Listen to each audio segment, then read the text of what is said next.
Family में एक जिम्मेदार हैसियत रखता है, चाहे वो रिलीजियस लीडर हो, चाहे वो पॉलिटिकल लीडर हो, चाहे वो एकेडमिशियन हो, चाहे वो एडमिनिस्ट्रेटिव ऑफिसर हो, चाहे वो जुडिशरी से हो या इंडस्ट्रियलिस्ट हो, या ऐसा तबका जिसको कुदरत ने कुछ ताकत और कुव्वत दी है, इतना एजुकेशन और सलाहियत रखता है, तो उसकी डुअल रिस्पॉन्सिबिलिटी हो जाती है। वो ये कि वो अपने फैमिली के लिए ही रिस्पॉन्सिबल नहीं होता, बल्कि आसपास का एटमॉस्फेयर, समाज का वो तबका जो जिसको उठा सकता है, जिसकी ज़रूरतें पूरी कर सकता है, उसकी जिम्मेदारी वहाँ पर भी हो जाती है। और यही कॉन्सेप्ट आपको सूफीज़म में, यही कॉन्सेप्ट इस्लाम की बुनियादों में मिलेगा कि जब आप एक फाइनेंशियल असेट, फाइनेंशियल स्टेबिलिटी में आ जाते हैं, तो ज़कात का एक कॉन्सेप्ट है जहां आपको ज़रूरतमंदों और गरीबों की जिम्मेदारियों को उठाना कंपलसरी हो जाता है। आज इस मौके पर हम जिस ज़ात का उर्स मना रहे हैं, उस ज़ात का नाम इमाम अहमद रज़ा फाजिल बरेलवी रज़ी अल्लाह ताला अन्हु है। आपको ये बताता चलूँ कि भी आला हज़रत कौन है, और आला हज़रत का उर्स जो इस तरह से मनाया जा रहा है, आखिर एक इज्तिमागाह है, वहाँ पर आपने कल के इवेंट में नियर अबाउट 50,000 लेडीज़ थी। आखिर वहाँ उनको क्या दिया गया? वहाँ उनको वो तालीमात दी गई कि वो अपने बच्चों की परवरिश कैसे करे, क्योंकि एक माँ, एक बहन और एक बेटी समाज का वो हिस्सा है जिसके गोद में समाज परवरिश पाता है। आज के हालात में जो किसी भी समाज को एज एन ह्यूमन बीइंग, किसी भी कास्ट और रिलीजन का हो, वो ये चाहता है कि मेरी बच्चियों की हिफाजत कैसी हो, वो चाहता है कि मैं अपने बच्चों को एक सेफ एटमॉस्फेयर में कैसे एजुकेशन दे सकूं। ये आज एक कॉमन ह्यूमन रिस्पॉन्सिबिलिटी है जिसका एहसास हर बाप, हर बेटा, हर भाई कर रहा है। तो ये कॉमन टारगेट है जिसे हमें हासिल करना होगा, और इन्हीं तालीमात को पहुंचाने के लिए ये इवेंट किए जाते हैं। और आज का इवेंट भी किसी पर्टिकुलर तबके को सेटिस्फाइड करना नहीं है, बल्कि ह्यूमैनिटी का वो मैसेज देना है जो हमारे बुजुर्गों ने दिया है। 100 साल उर्स आला हज़रत का ये मौका, ये इवेंट हम पूरी तरह कैश करना चाहते हैं समाज के हर तबके तक, चाहे वो पॉलिटिकल हो, इंटेलेक्चुअल हो, एकेडमिशियन हो, कि वो समझे कि भी आला हज़रत क्या है। मैं एक छोटा सा इंट्रोडक्शन दूँ 14वीं सदी के मुजद्दिद इमाम इश्क व मोहब्बत सैयदी आला हज़रत का, कि भी आपको अगर आला हज़रत को समझना है तो आला हज़रत को ओरली समझने की ज़रूरत नहीं, बल्कि आपको स्पेशली जो एकेडमिशियन है, जो शऊर रखते हैं, जो इंटेलेक्चुअल्स है, वो आला हज़रत की किताबों को रिफ़र करें।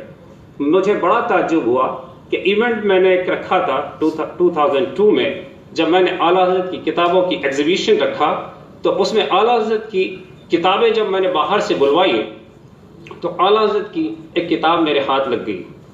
मैंने जब देखा कि आला हज़रत ने लॉगरिथम पर लिखा हुआ है, लॉगरिथम के फार्मूले उसमें दिए हुए हैं, मुझे बड़ा ताज्जुब हुआ कि ये कैसा इमाम है, ये कैसी शख्सियत है जो सूफीज़म के फाउंडर है। सूफीज़म जिसकी किताबों में मिलता है, वो कैसे लॉगरिथम पर जिसकी लिखी हुई किताब है, ज्योमेट्री की एक बुक है।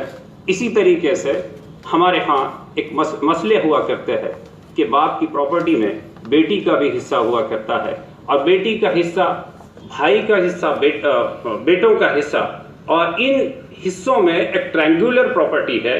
अब उसको आपको बेटी और भाइयों में डिवाइड करना है, तो आपको मैथमेटिकल फार्मूले इस्तेमाल करने पड़ते हैं। लेकिन जैसे ही आप आला हज़रत की किताबों को देखेंगे, तो एरिया और वो उस एरिया को निकालने के लिए जो फार्मूले होते हैं, वो इनकी किताबों में मिलेंगे। ये तो आला हज़रत मुझे समझ में नहीं आता, जो ज़ात कभी कॉलेज और यूनिवर्सिटी के जिसने दरवाजे नहीं देखे, उसकी किताबों में एजुकेशन का ये अंबार कैसे नज़र आता है। आपको मैं बताता चलूँ कि आपने रिलीजियस टॉपिक पर जो बुनियादी चीज़ है, कुरान अजीम एक किताब है। आपको मैं बताता हुआ चलूँ कि कुरान ये किताब है, और इस्लाम जो है वो किताबों को रिफर करने वाला मजहब है, लेकिन अफसोस ये है कि जिसके पास जो साहिब किताब है वो इलिटरेट है, उसके यहाँ इलिटरेसी का परसेंटेज इतना ज़्यादा है। लेकिन आपको मैं बताता चलूँ 100 साल उर्स आला हज़रत जिसको हम मना रहे हैं, अगर आपको उसको सही तौर पर समझना है, इस्लामिक कॉन्स्टिट्यूशन को समझना है, इस्लाम की ज़िंदगी गुजारने के उसूलों को समझना है, तो आपको आला हज़रत इमाम अहमद रज़ा फाजिल बरेलवी की किताबें हर वक्त आपको गाइड करती हुई नज़र आएगी। मैं अपने चंद जुमलों को इन अल्फाजों के साथ ख़त्म करता हूँ कि आपने इस छोटे से प्रोग्राम में शिरकत की और साथ ही ऑनरेबल मिनिस्टर डॉक्टर पारिशर साहब और आए हुए दिगर मेहमानान का शुक्रिया अदा करता हूँ कि आपने इस छोटी सी इवेंट में हमारी दावत को कबूल किया और यहाँ तशरीफ़ लाए। और साथ ही मैं तमामी आलम इस्लाम को और दुनिया को सूफ़ीज़्म की जानिब से आला हज़रत की जानिब से 100 साल उर्स आला हज़रत की मुबारकबाद देता हूँ। वालेकुम अस्सलाम। बहुत शुक्रिया अहमद शरीफ खान साहब। Now without wasting any much time and क्योंकि सारे डिग्निटरीज और चीफ गेस्ट का शेड्यूल एकदम ऑन टाइम चल रहा है, तो I would like to request the minister of state home affairs honourable Shri Hansraj ji Ahir to please come on the dais and share a few words of wisdom.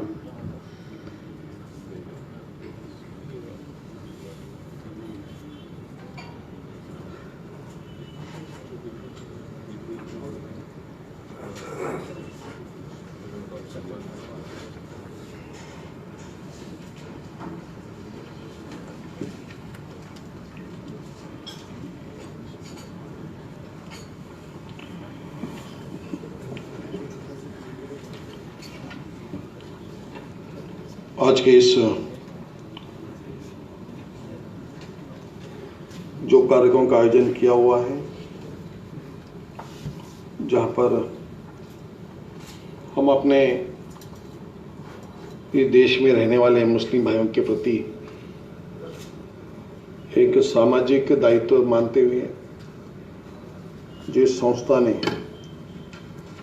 यहाँ पर का आयोजन किया है, मुंजम्मा फलाहिया नाम की आपकी संस्था ने देश भर से और देश के बाहर के भी लोगों को इकट्ठा कर एक Sufism humanity and role of Muslim community and in national development, ये जो विचार लेके आपने यहाँ काम यहाँ रखा है, इसमें मुझे और हमारे मंत्रियों को यहाँ बुलाया, सीएम साहब को बुलाया है, हमारे वरिष्ठ नेता आदरणीय गडकरी साहब को भी यहाँ बुलाया है, और इस कार्यक्रम में उपस्थित जो चीफ गेस्ट के रूप में जो दिल्ली में हमदर्द संस्था के जो फलाह रिसर्च सेंटर के प्रमुख हैं सन्मान्य डॉक्टर सैयद फजलुल्लाह चिश्ती साहब जी, हमारे बीच में बैठे हुए मान्यवर श्री डॉक्टर पाराशर जी, मोहम्मद शरीफ साहब जी, हाजी अब्दुल बकर साहब जी, जिनके आग्रह से मैं यहाँ पहुँचा हूँ, ऐसे हमारे डॉक्टर एमजे खान साहब, श्री अफजल भाई और सभी भाइयों, मुझे मेरे जो बगल में बैठे हैं सम्माननीय श्री हमारे जिन्होंने यहाँ प्रस्तावना भी की है, इनसे थोड़ी जानकारी मिल रही है। तो कुल मिलाकर हम हमारे भारत देश के रहने वाले सभी मुस्लिम भाइयों के बीच में जो देश के प्रति भी और समाज के प्रति यहाँ चर्चा होगी, चिंतन होगा, बातें होगी, जो अपना अधिकार है कि जो अधिकार देश में लोकतंत्र के माध्यम से दिया हुआ है। आज़ादी के बाद अगर देश में कुछ अच्छी बात हुई, सबसे अच्छी बात हुई है, उसका नाम है डॉक्टर बाबा साहेब अम्बेडकर जी का हमने संविधान स्वीकार किया है और सभी को समान अधिकार दिया है, अपने अधिकार से किसी को वंचित नहीं रखा है। ये देश का संविधान कहता है, और इस संविधान का सम्मान करते समय में अपनी अपनी जगह पर हम अपने अपने मजहब को, धर्मों को मानते हैं। जो भी हम प्रार्थना करते हैं, ये प्रार्थना करने का पूरा अधिकार भी हमें दिया हुआ है, और उस आधार पे जब देश का लोकतंत्र जिंदा रहेगा, जिसे प्रधानमंत्री जी बार बार कहते आए कि सबका साथ सबका विकास, ये जो शब्द है, ये शब्द लोकतंत्र को मजबूत करने वाला शब्द है। किसी भी देश के प्रधानमंत्री रहे, राष्ट्रपति जी रहे, या किसी स्टेट में मुख्यमंत्री रहे, इन सभी का दायित्व है, जिम्मेदारी है कि सभी को साथ में लेके चले, सभी के तरफ में अपनी नजर रहे। और विकास नाम का जो शब्द है, विकास का अर्थ यह है कि अनेक बातों से देखा जा सकता है। नई टेक्नोलॉजी है, नया इंफ्रास्ट्रक्चर खड़ा करना है, ये सारी बातों के साथ में हम लोगों को सभी का आर्थिक विकास बहुत जरूरत होती है। इसलिए जहां भी बात आती है, गरीबी की बात आती है, और ऐसे गरीबी को समाप्त करना ही असल में देश का विकास है। तो देश में गरीबी समाप्त करने के रास्तों में पढ़ाई महत्व की है, और जब तक हमें ज्ञान नहीं मिलेगा, हम अपनी गरीबी समाप्त नहीं कर सकते। ये संविधान भी कहता है, देश की व्यवस्था भी कहती है। तो मुझे यहाँ पर आपके सम्मेलन में मैं इतनी आपको बहुत शुभकामना दूंगा कि आपने बहुत अच्छे समय पर, अच्छे माहौल में इसका आयोजन किया हुआ है, और मुझे लगता है कि यहाँ पर धार्मिक भावनाओं का सम्मान भी करते हुए हम देश के बारे में भी, और देश में रहने वाले अपने ही समाज के भाइयों बहनों के लिए, बच्चों के लिए भी चिंता करनी चाहिए, और चिंता हो रही है यहाँ पे। और अपना जो अधिकार है, ये अधिकार बरकरार बनाए रखने के लिए हर वक्त धार्मिक भावनाओं को आगे करके अपनी मांगे पूरी नहीं हो सकती, ये संविधान भी कहता है। देश में विविधता है, अनेक धर्म के लोग रहते हैं, लेकिन आज जब मैं गृह मंत्रालय में बैठता हूँ, हमारे साथ में प्रधानमंत्री जी का वहाँ नेतृत्व है, नरेंद्र मोदी जी का, राजनाथ सिंह जी हमारे मंत्री हैं, तो बहुत करीब से मैं कश्मीर को भी देखता हूँ। देश की इंटरनल सिक्योरिटी में हम देखते हैं, तो इसमें कहीं ना कहीं तो भी भावनाओं को भड़काकर लोगों को राष्ट्र के प्रवाह से अलग रखने का प्रयास भी होता है, ये इनकार नहीं कर सकते हैं। लेकिन दुनिया के साथ में देश को जब मुकाबला करना है, आगे बढ़ना है, हथियारों से हम दुनिया को लड़ेंगे ऐसा नहीं है। अपने नॉलेज का, अपने देश की जनसंख्या का, और देश की जो संस्कृति है, जो विचारधारा है, जहाँ पर वसुधैव कुटुंबकम का जो बात कहते हैं हम लोग, दुनिया से हम लड़ना नहीं चाहते। दुर्भाग्य से पड़ोसी राष्ट्र हमसे लड़ना चाहते हैं। मैं आपको बताना चाहूँगा कि जब से प्रधानमंत्री नरेंद्र मोदी जी देश में प्रधानमंत्री बने हैं, मैं 4 बार लोकसभा का सदस्य हूँ, लेकिन मैं सब देखता था, पड़ोस में करीब अपने 9 से 11 राष्ट्र हैं, 9 देश हमको जुड़े हुए हैं करीब। सभी देशों के साथ में हमारे संबंध अच्छे नहीं थे, चाहे भूटान हो, या श्रीलंका हो, या म्यांमार हो, या नेपाल भी हो, बांग्लादेश हो, चीन हो, पाकिस्तान हो, सभी जगह कहीं ना कहीं दुनिया थी। लेकिन देश के इतने प्रधानमंत्री जी के कार्यकाल में सभी देशों के साथ में संबंध अच्छे बनते जा रहे हैं। अभी प्रयास पाकिस्तान से भी हुआ, चाइना से भी दुरुस्त करने की कोशिश होती है। ये देश का संदेश है, देश की संस्कृति है, देश की कार्य प्रणाली है, नीति है। लेकिन अंदर भी हमें इस बात को सोचने की जरूरत है कि जो आप लोग यहाँ एकत्र होकर ये सोच रहे हैं कि हमें राष्ट्र के साथ में, राष्ट्रीय प्रवाह में काम करना है, ये बड़ी ऊंची सोच है। सूफीज़म यही चाहता है, शांति के रास्ते से हमें चलना है, और इस्लाम में भी ऐसा लिखा नहीं होगा कि हम हमेशा हथियार लेके चलें। कहने के तो जीना है तो शांति तो बहाल करनी पड़ेगी समाज में, और इस रास्ते से चलते समय में अगर हमें सही सोचा कि हमें अपने समाज के तबके में भाई बच्चों को, बच्चियों को न्याय देना है, तो शांति माहौल बहुत ज़रूरी है। अब हम चाहते हैं, कश्मीर में तो एक ही बात कहते हैं कि भाई यहाँ का विकास होना है, तो शांति जरूरी है। देश का दुर्भाग्य ऐसा है कि देश चाहता है कि वहाँ शांति बने, लेकिन पड़ोसी राष्ट्र नहीं चाहता कि वहाँ शांति रहे। दो बातें हैं। मैं तो ये भी कहूँगा आप लोगों के बीच में कि हमारे मुस्लिम भाइयों को देश के प्रवाह में लाने का हमें कोई ज़रूरत नहीं कि इस मामले हम आपसे कहें, कि तो देश के सर्व अधिकार आप लोगों को भी है, जो अन्य हम लोगों को भी है।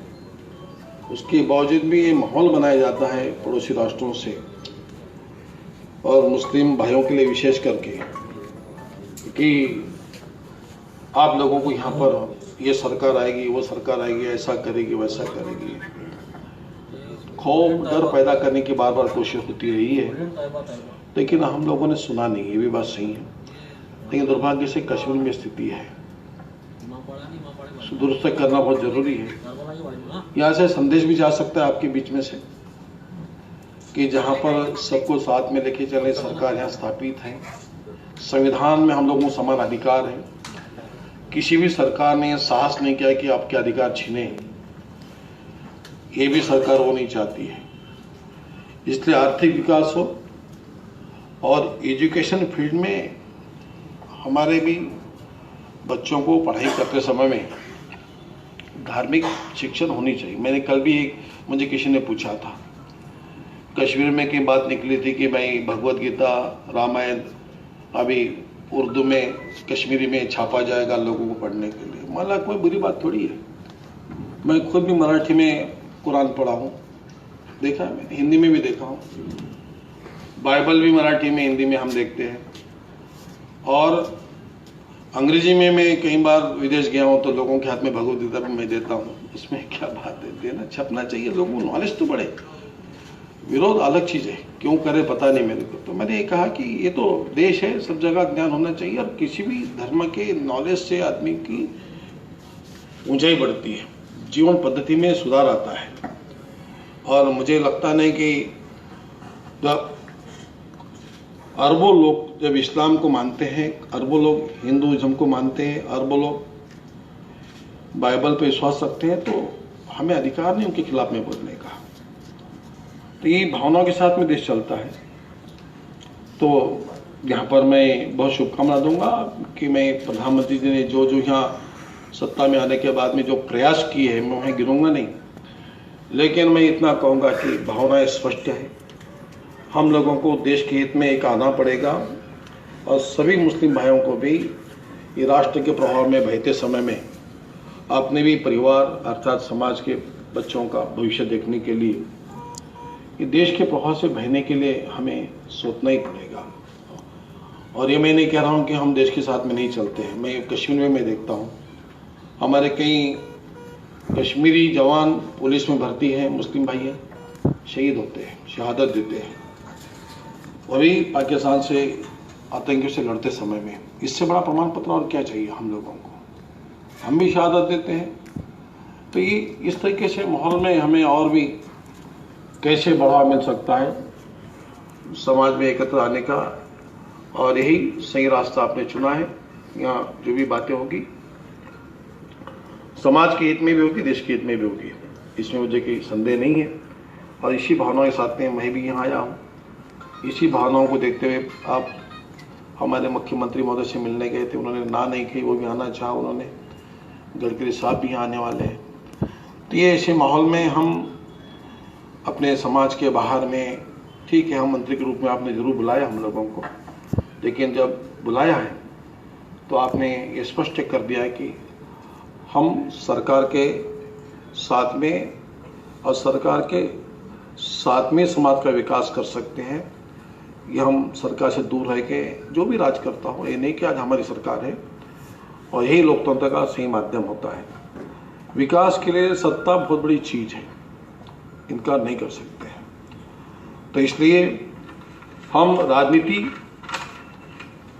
और धर्म, इन दोनों को अलग रखना जरूरी भी है, लेकिन इन धर्म कारण, धर्म नीति, मजहब की और राजनीति, ये दोनों का संस्कारों से मेल होना चाहिए।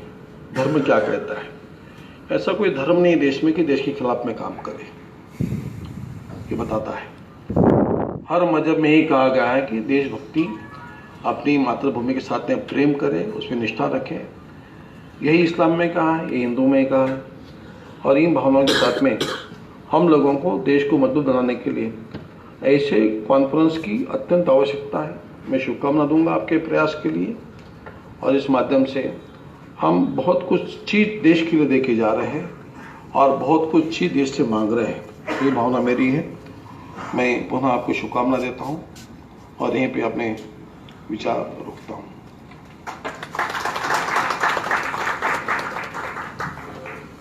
थैंक्स अ लॉट सर, बहुत शुक्रिया। Thanks for boosting our morale. अब मैं सेमिनार के chief orator doctor Syed Fazlullah Chishti साहब की बारगाह में निहायती अदब के साथ दरख्वास्त करूँगा। हज़रत का एक ब्रीफ इंट्रोडक्शन पहले मैं करा दूँ कि डॉक्टर सैयद फजलुल्लाह चिश्ती साहब is born in a scholastic family. Father is from defense background, completed B.Tech, M.Tech, PhD engineering and PhD in Islamic studies, and he is a gold medalist. He is the author of more than 16 books, recipient of President Award in Scouting from late Dr. Shankar Dayal Sharma, and he is presently working as an assistant professor in Hamdard University, New Delhi. हजरत की बारगाह में गुजारिश है कि हजरत आए।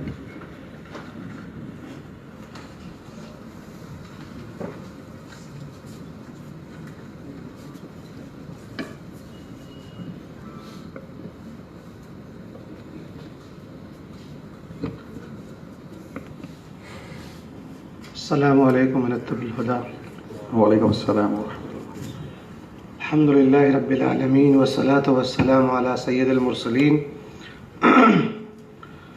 मुनज़्ज़मा फलाहिया का तहे दिल से शुक्रिया अदा करना चाहता हूँ। इस मौजू, इस टॉपिक पर सेमिनार को ऑर्गेनाइज़ किया और हिंदुस्तान के बहुत ही पॉलिटिकली इम्पॉर्टेंट और सेंसिटिव शहर में अनाउंस किया, अरेंज किया। इसके लिए दूसरी शुभकामना देना चाहता हूँ। और उसके बाद 3 गण्यमान अतिथियों को बुलाया और उन लोगों ने आपकी दावत को कबूल किया। इसके लिए मैं तीसरी शुभकामना देना चाहता हूँ और शुक्रिया इस बात का अदा करना चाहता हूँ कि आपने इस सम्मेलन में, इस सेमिनार में अपने विचार व्यक्त करने के लिए मुझे मौका दिया। We are talking about Sufism, humanity and role of Muslim community in nation building. Now what is Sufism and how is it related to humanity? Sufism क्या है और मानवतावाद से इसका क्या ताल्लुक है, संबंध है, ये जानना सबसे पहले ज़रूरी है। सूफिज़म कोई नई चीज़ नहीं है कि इसको कहते हैं कि ये इंडिया में डेवलप हुआ या फ़लाँ रीजन में फ़लाँ हिस्ट्री के पार्ट में डेवलप हुआ।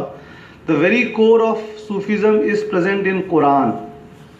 अल्लाह ताला फरमाता है अल्हम्दुलिल्लाहि रब्बिल आलमीन, सारी प्रशंसा उस रब के लिए है जो सारे आलम, पूरे ब्रह्मांड का पालनहार है। उसने ये नहीं कहा अल्हम्दुलिल्लाहि रब्बिल आलमीन की जगह ये नहीं कहा अल्हम्दुलिल्लाहि रब्बिल मुस्लिमीन, नहीं फरमाया कि वो रब, वो ईश्वर सिर्फ मुसलमानों का रब है, ये नहीं फरमाया। वो खुद फरमा रहा है कि ये रब सारे ब्रह्मांड का रब है। He is a mercy for entire mankind. He did not say he is rahmatan lil muslimin, that he is mercy only for Muslims. Quran मजीद की मैंने 2 सबसे स्टार्टिंग आयतों, बुनियादी बातों को बताया कि अल्लाह ताला तमाम आलम का, which includes Muslims, non Muslims, animals, skies, jinns, everything, अल्लाह ताला फरमाता है वो सबका पालनहार है। इस तालीम को प्रॉफिट्स ने, अंबिया अलैहिमुस्सलाम ने किस तरह अपनाया। एक प्रॉफिट थे, एक पैगंबर थे सल्लल्लाहु अलैहि वसल्लम। उनका तरीका ये था कि वो जब भी खाना खाने, भोजन के लिए बैठते तो वो अपने साथ किसी को ढूंढते कि मैं अकेले खाना नहीं खाऊंगा, मुझे कोई ना कोई ऐसा शख्स, इंसान मिल जाए जो मेरे साथ बैठे। एक दफ़ा उनको कोई नहीं मिला, वो बाहर गए तो उनको एक ऐसा इंसान, एक ऐसा व्यक्ति मिला जो आग की उपासना करता था, आग की पूजा करता था। वो उसको बोले आए मेरे साथ खाना खाने बैठ जाओ, क्योंकि उनका तरीका था, वो खुद खाना नहीं खाते थे अकेले। खाना खाने से पहले उनसे पूछा, क्या तुम उस एक खुदा को मानते हो जिसको मैं मानता हूँ? क्या तुम उसी की उपासना, उसी की आराधना करते हो? तो उस शख्स ने, उस व्यक्ति ने कहा नहीं। तो उन्होंने कहा नहीं, फिर मैं तुमको खाना नहीं खाने दूंगा, जाओ यहाँ से, क्योंकि तुम उस रब को नहीं मानते जिसको मैं मानता हूँ। वो चला गया शख्स। उसी वक्त अल्लाह ताला की तरफ से वही नाजिल हुई। अगर शुद्ध हिंदी में करें, तर्जुमा नहीं कर रहा हूँ, मफहूम बयान कर रहा हूँ, रब की तरफ से संदेश आ गया कि मैंने इस शख्स को इतने साल तक खाना खिलाया और कभी उसके ऊपर जोर जबरदस्ती नहीं की कि तुम मुझे मानो तभी खाना खिलाऊंगा। तुम उसको एक वक्त का खाना खिला रहे हो तो उसके ऊपर ये कैद रख रहे हो। उनको फौरन एहसास हो गया, गए उस शख्स से माफ़ी मांगी और उसको बुलाकर लाए और अपने साथ बैठाया। यही सूफिज़म है कि प्यार और मोहब्बत से लोगों को उस ईश्वर की तरफ बुलाना जिसका जिक्र उपनिषदों में भी है, एकम ब्रह्मा द्वितीयम नास्ति नेह नास्ति न किंचन। एक ही ईश्वर है, उसी की उपासना करनी है, उसी की तरफ बुलाना, यही सूफिज़म है। और मानवतावाद यही है कि कुरान मजीद में इसका हुक्म है। मैं रेफरेंस डायरेक्ट कुरान मजीद का इसलिए दे रहा हूँ, हमारे मान्यवर ऑनरेबल मिनिस्टर श्री हंसराज जी साहब ने बताया कि वो कन्नड़ा, मराठी में भी किताबें पढ़ते हैं, हिंदी में भी पढ़ते हैं। तो मैं मिनिस्टर साहब के लिए की बारगाह में कि उनके लिए पेश करना चाहूँगा कि अगर वो चाहें तो इसको कुरान शरीफ के हिंदी तर्जुमे में देख सकते हैं कि कुरान मजीद में क्या लिखा है। अल्लाह ताला फरमाता है कि अल्लाह ताला ने इंसानों को अलग अलग रंग में, ज़बान में, जाति में पैदा किया। या अय्युहन नासु इन्ना खलकनाकुम मिन ज़करिन व उन्सा वजअलनाकुम मिन शुऊबन लितआरुफू। ये कुरान मजीद में है कि अल्लाह ताला ने इंसानों को अलग अलग ज़बान, भाषा, रंग में, कबीलों में पैदा किया, इसलिए नहीं कि वो एक दूसरे से दूर हो जाएं। ये कुरान में फरमाया लितआरुफू कि एक दूसरे को जाने। तो कुरान मजीद में एक दूसरे को जानने का हुक्म है कि अल्लाह ताला ने हमको अलग अलग पैदा किया है। हम लड़ाई झगड़े करके एक दूसरे से दूर ना हो, करीब आए। और ये जो कुरान शरीफ की आयत है कि एक दूसरे को जाने, उसी की एक कड़ी के तौर पर मुनज़्ज़मा फलाहिया ने इस सेशन को ऑर्गेनाइज किया है कि आइए हम बैठें और जानें कि कुरान मजीद में क्या इंसानियत के लिए पैगाम है। कुरान मजीद में 370 से ज़्यादा जगह, at more than 370 places, Allah subhanahu wa ta'ala addresses Ya ayyuhan nas, O mankind. And only it's more than 70 places Allah subhanahu wa ta'ala says Ya ayyuhal muslimun. दो तरह के एड्रेस हैं, या अय्युहन नास, ओ मानव जाति के लोग। तो 370 जगह कुरान मजीद में पूरे मानव जाति को संबोधन किया गया है। और सिर्फ मुसलमानों को संबोधन जो है वो 50 से 70 मरतबा किया गया है। तो आखिर हम कुरान मजीद को देखें, लेकर हिंदी तर्जुमा पढ़ें। दिक्कत ये हो जाती है कि जब हम टीवी चैनल के डिबेट्स में उस इस्लाम को देखते हैं जो टीवी चैनल वाले अपनी टीआरपी को बढ़ाने के लिए पेश करते हैं, इससे लोगों के दिलों में एक दूसरे के लिए नफरत होती है। 4 दिन पहले मैं इंदौर में था, वहाँ के वाइस चांसलर साहब थे और हमारा वहाँ भी ऐसी कॉन्फ्रेंस था, और रोशनी सबके लिए, इस्लाम, शांति और अनेकवाद। बहुत से मीडिया पर्सनल थे, क्वेश्चन आंसर सेशन भी था। मैंने कहा क्या मैंने पूरी वेद पढ़ी है, मैं पूरे रामायण कोट कर सकता हूँ आपको, मैं जो भी बात बोलूँगा मैं हिंदू स्क्रिप्चर से बोल सकता हूँ। मेरे जो रेफरेंस है वो टीवी चैनल के डिबेट नहीं है, मैंने खुद हिंदी पुस्तकों को पढ़ा है। क्या हम जब एक दूसरे को जानना चाहते हैं तो वाकई इंटरेस्ट है, या हम टीवी चैनल देखकर, डिबेट्स को देखकर हम ओपिनियन कायम करते हैं? ये बहुत ही खतरनाक चीज़ है। इसको दूर करने के लिए ज़रूरत है कि हम एकेडमिक सेशंस ऑर्गेनाइज करें जहां वो लोग आए जो किताबों को पढ़ सकते हैं। आज प्रॉब्लम ये है, people who can not read basic Sanskrit text, basic Arabic text, they are claiming to be an authority on that particular subject. It has become a dilemma. I don't know what Quran says, I don't know what Veda says and what Mahabharata says, but I say no, since I have come on TV channel, I am an expert. This has to end. अगर हमको समाज में मोहब्बत बढ़ानी है तो हमको academic, आध्यात्मिक और विचारों को बैठकर बात करना होगा, तभी जो है मोहब्बत आपस में अगर नहीं भी बढ़ी तो कम से कम दूरियां तो कम हो ही जाएंगी। जहां तक नेशन बिल्डिंग का सवाल है, what exactly do we mean by nation building? राष्ट्र निर्माण से हमारा मतलब क्या है? Rabindranath Tagore says the very concept of nation is alien to India, it was taken from European countries. Rabindranath Tagore को कोट कर रहा हूं मैं। बोलते हैं पूरे जो राष्ट्र की कल्पना है ये भारतवर्ष की है ही नहीं, ये यूरोप से ली गई है। क्यों? यहां की कल्पना तो जैसे हमारे मंत्री जी ने बताया वसुधैव कुटुंबकम की है। हम तो सारी दुनिया को परिवार समझते हैं। राष्ट्र, नेशनलिज्म और पेट्रियटिज्म में फर्क क्या है? हम उस राष्ट्रवाद की बात करेंगे जहां हम अपने भारत देश के बारे में सोचेंगे, उसके डेवलपमेंट के बारे में सोचेंगे, लेकिन ऐसी राष्ट्रवाद जिससे हम दुनिया के दूसरे लोगों से नफरत करें, we do not talk about that nationalism, we talk about patriotism. हमको यहां से प्यार है, क्यों नहीं प्यार होगा? 1947 में जब इस मुल्क की तकसीम, विभाजन हुआ, जिनको वो अच्छा लगा वो चले गए, लेकिन हमारे दादाओं ने, हमारे सक्कड़ दादाओं ने कहा नहीं, हम इसी जमीन पर रहेंगे और मरने के बाद भी हम यहीं दफनाए जाएंगे। तो हम तो इस जमीन से मोहब्बत करते हैं कि ख्वाजा मोइनुद्दीन चिश्ती अजमेरी रज़ी अल्लाह अन्हु यहीं आराम फरमा रहे हैं। हजरत साबिर पाक और आपके शहर के बहुत बड़े बुजुर्ग हजरत ताजुद्दीन बाबा रहमतुल्लाह अलैह यहीं आराम फरमा रहे हैं। तो Islam talks about that nation building जहां पर सिर्फ जीडीपी या जीएनपी या पर कैपिटा इनकम इंक्रीज हो, ऐसी बात नहीं करते हम। अमेरिका और जापान में बहुत बड़ा जीडीपी, बहुत ऊंचा जीडीपी है, लेकिन आज वहां पे सोशल प्रॉब्लम है। माँ बाप बच्चों के साथ बैठ नहीं पा रहे हैं।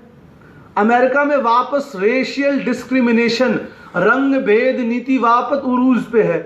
काले लोगों को मारा जा रहा है, लेकिन जीडीपी बहुत ज्यादा है।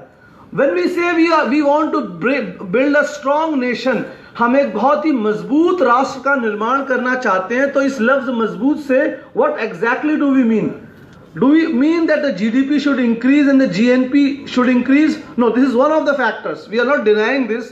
But when we say about, जब इस्लाम बात करता है राष्ट्र निर्माण की, we talk about people coming together. Because the biggest and the richest source of any nation is not coal, is not gold mine, it is human resource. मानव संसाधन जो है वो किसी भी राष्ट्र का सबसे बड़ा संसाधन है। इस्लाम इसी राष्ट्र निर्माण की बात करता है जहां पर लोग अच्छे हों, क्योंकि जब लोग अच्छे होंगे तो समाज में बुराई खत्म होगी। जब लोग अपने कर्तव्य को समझेंगे तो वो मेहनत करेंगे। जब लोग एक दूसरे के करीब आएंगे तो समाज में हिंसा कम होगी। तो इस्लाम जिस नेशन बिल्डिंग की बात करता है वहां पे सबसे पहला फैक्टर जीडीपी और इकोनॉमिक डेवलपमेंट नहीं है, ये है, लेकिन ये सेकेंड या थर्ड स्पेस पे है। पहले जो इस्लाम जिस डेवलपमेंट की बात करता है, नेशन डेवलपमेंट की, लोगों का विकास हो, लोगों के विचारों का विकास हो, लोग एक दूसरे के करीब आए, लोग एक दूसरे को समझें, क्योंकि जब ये करीब आएंगे तब तमाम चीजें अपने आप डेवलप होने लगेंगी। आज हम एक बहुत ही बड़े स्कॉलर को याद करने के लिए 3 दिन का इंटरनेशनल सेमिनार हो रहा है आपके शहर में। वो कोई बाहर के नहीं आए थे, वो इसी मुल्क भारत के उत्तर प्रदेश के शहर बरेली में पैदा हुए थे। 1856 में, 1856 में, 1921 में उनका इंतकाल हुआ, 1921 में, और आज उनको इंतकाल किए हुए उस दुनिया से गए उनको 100 साल हो गए हैं। इसीलिए इस बैनर पे 100 उर्थ आला हजरत लिखा है। ये कौन थे और इनको क्यों याद कर रहे हैं? जैसे मंत्री जी ने बताया कि उन्होंने बाबा साहब भीमराव अम्बेडकर जी का जिक्र किया और बताया कि उनका सबसे बड़ा कंट्रीब्यूशन किया कि उन्होंने संविधान दिया। तो आखिर हमको जानना पड़ेगा कि हम इनको याद क्यों कर रहे हैं। एक सवाल उठता है, ऐसे कि नहीं कि he was only a religious figure, नहीं। मैं उनके विजन के बारे में थोड़ी चीजें बस बताऊंगा। 300 से ज्यादा उनकी किताबें आज मार्केट में पब्लिश्ड हैं, और बाकी किताबें तो मैन्युस्क्रिप्ट जो थी, कलमी नुस्खे, पांडुलिपि जो थी, वो दीमक के खा जाने से और मौसम की वजह से वो डिस्ट्रॉय हो गए। तो उनकी आज के डेट में 300 से ज़ायद किताब पब्लिश्ड हैं, and he was not only a religious leader. In 1912 Imam Ahmad Raza Khan Qadri Barkati रहमतुल्लाह अलैहि says Muslims should establish banks. 1912 में कह रहे हैं कि मुसलमानों को बैंक बनाना चाहिए इस मुल्क भारत में, ताकि लोगों की इकोनॉमिक डेवलपमेंट हो सके। 1912 में कह रहे हैं people should stop wasting their money on petty legal issues because Muslims are wasting lot many money when they are going to judiciary। 1912 में कह रहे हैं कि आपसी जो विवाद है, जमीन ले लिया, मारपीट हो गए, इसके लिए आप छोटी छोटी बातों के लिए कोर्ट में ना जाएं, वहां पैसा बहुत खर्च होता है, वक्त भी लग जाता है। आप कोशिश कीजिए कि आपस में बैठकर इस मामलों को सुलझा सके।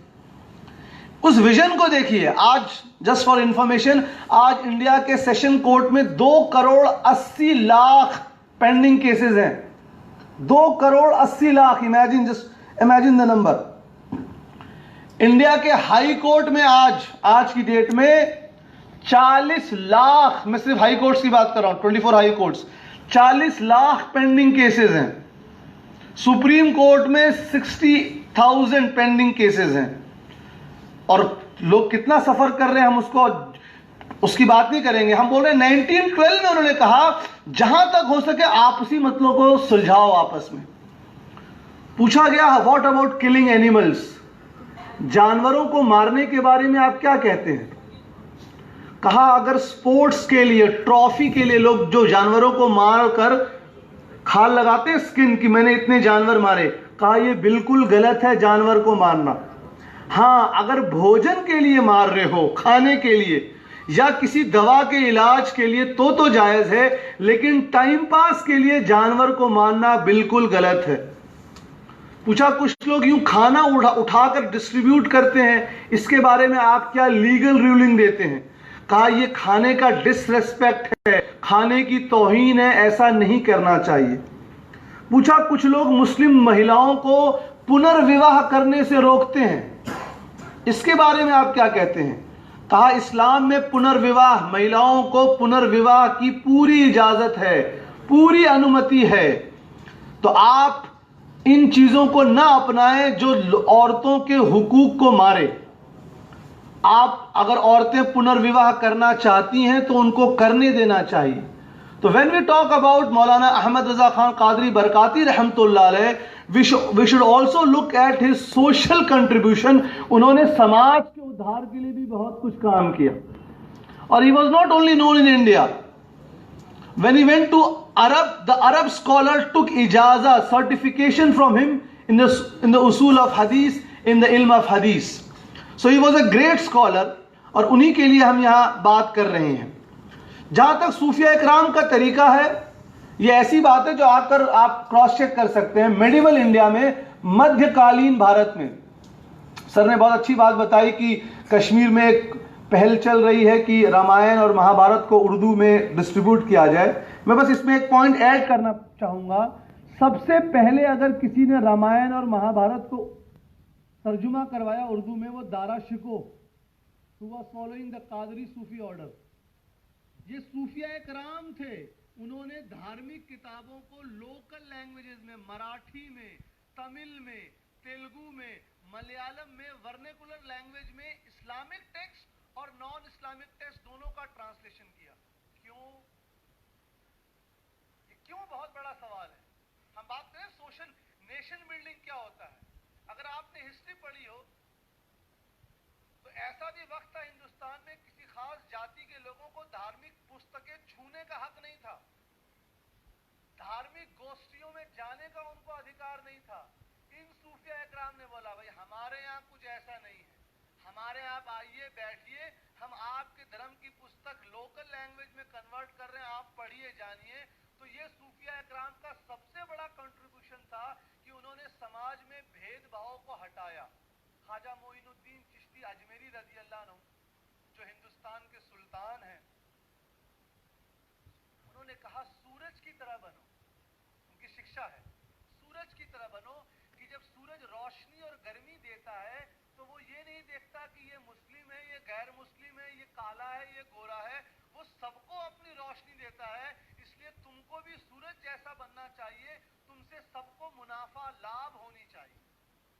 फरमाया दरिया रिवर के मानिंद बनो, कि जिस तरह रिवर लोगों की प्यास बुझाता है, वो ये नहीं देखता कि ये कौन से धर्म और जाति का है, उसी तरह तुमको ऐसा बनना चाहिए कि तुम्हारे व्यक्तित्व से, तुम्हारी पर्सनैलिटी से सबको बेनिफिट मिले। और ये जो मेडिवल इंडिया में भक्ति विचारधारा और सूफी विचारधारा का संगम हुआ, जिसको मानने वाले कबीरदास जी थे और बहुत सारे लोग थे, तो ये सूफिया इकराम उस जमाने में बहुत बड़ा इंडिया में इंडस्ट्रियल रेवोल्यूशन नहीं आया था, गरीब किसान थे। उस जमाने में इन्होंने कैसे नेशन बिल्डिंग का काम किया, राष्ट्र निर्माण का काम उस जमाने में कैसे किया कि समाज में जो सामाजिक उतार चढ़ाव थे, जो डिफरेंशिएशन था, उसको खत्म किया। लोगों के दिल में एक दूसरे के लिए जो नफरत थी वो खत्म किया। अब हिंदू योगियों के साथ भी बैठे, शेख अब्दुल कुद्दूस गंगोही रहमतुल्लाह अलैह, उन्होंने कहा भाई क्या है, हम इनके धर्म के बारे में जाने, वो हमारे धर्म के बारे में जाने, जब तक हम एक दूसरे को जानेंगे नहीं, हमारे बीच की ये मतभेद दूर कैसे होगा। अब आज के ज़माने में सूफिज़म को बदनाम करने के लिए भी लोग बहुत सारे काम करते हैं कि नहीं जी सूफिज़म का कोई इस्लाम से ताल्लुक़ नहीं है। ये वो लोग कहते हैं जिन्होंने इस्लामिक टेक्स्ट नहीं पढ़ा, जो इंटरनेट पे जाकर गूगलिंग करके अपने लिटरेचर को लेते हैं। हम फिर से कहते हैं कि सूफिज़म का ताल्लुक़ कोर ऑफ इस्लाम से है, और जब तक हम ओरिजिनल स्कॉलर से नहीं मिलेंगे, हमारी दिलों में जो एक दूसरे के लिए नफरत है वो खत्म नहीं होगी। मैं एक सवाल का जवाब पिछले सेशन में आया कि लफ्ज जिहाद का इस्तेमाल होता है, इसके बारे में आप क्या कहते हैं। एक रिपोर्टर साहब ने पूछा मुझसे, मैंने कहा आप हदीस सुन लीजिए, आपको क्लियर हो जाएगा। एक बैटल के बाद, एक युद्ध के बाद पैगंबर साहब सल्लल्लाहु अलैहि वसल्लम अपने साथियों के साथ वापस आ गए, तो उन्होंने साथियों को कहा कि अब तुम छोटे जिहाद से बड़े जिहाद की तरफ आए हो। तो उनके साथियों ने पूछा ये बड़ा जिहाद क्या है। कहा तुम्हारे अंदर की जो आत्मा, जो बुरी नफ्स है, जो बुरी चीज है, तुम इसको देख नहीं सकते हो, तुमको लालच आएगा, गुस्सा आएगा, दूसरों से बदला लेने की भावना होगा, ये तुम्हारा सबसे बड़ा दुश्मन है। जब तुम जंग के मैदान में होते हो तो वहां तो दुश्मन दिखता है कि ये दुश्मन है, उस पर तुम अटैक करते हो, लेकिन ये तुम्हारे बॉडी के अंदर, तुम्हारे जिस्म के अंदर जो तुम्हारा सोल है, जो तुम्हारी नफ्स है, जो तुमको गुस्सा करने, लोगों से लड़ाई करने के लिए उकसाता है, इससे स्ट्रगल करना ही जिहाद है कि तुम अपनी बुरी जो ख्वाहिशात हैं, जो बुरे विचारधारे हैं, इसको खत्म करो, ये जिहाद है। अब टीवी स्टूडियो पे नहीं बताया जाएगा, वहां पे तो किसी एक ऐसे मौलवी साहब को पकड़ कर लाया जाएगा जिनकी पूरी नॉलेज भी नहीं है, जो कुरान शरीफ पढ़ नहीं सकते हैं, उनको लेकर आया जाएगा।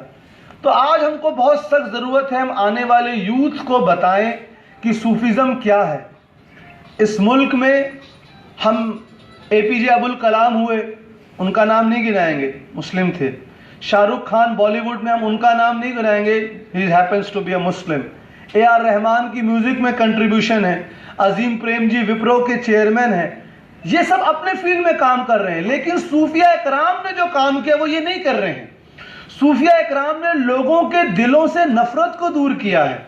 सूफिया इकराम ने ऐसे इलाकों में जहां पर कोई सोर्स ऑफ इनकम नहीं था, खानकाह बनाई, लोगों को कहा कि आइए आप रहिए, ये नहीं देखा कि ये हिंदू है मुस्लिम है।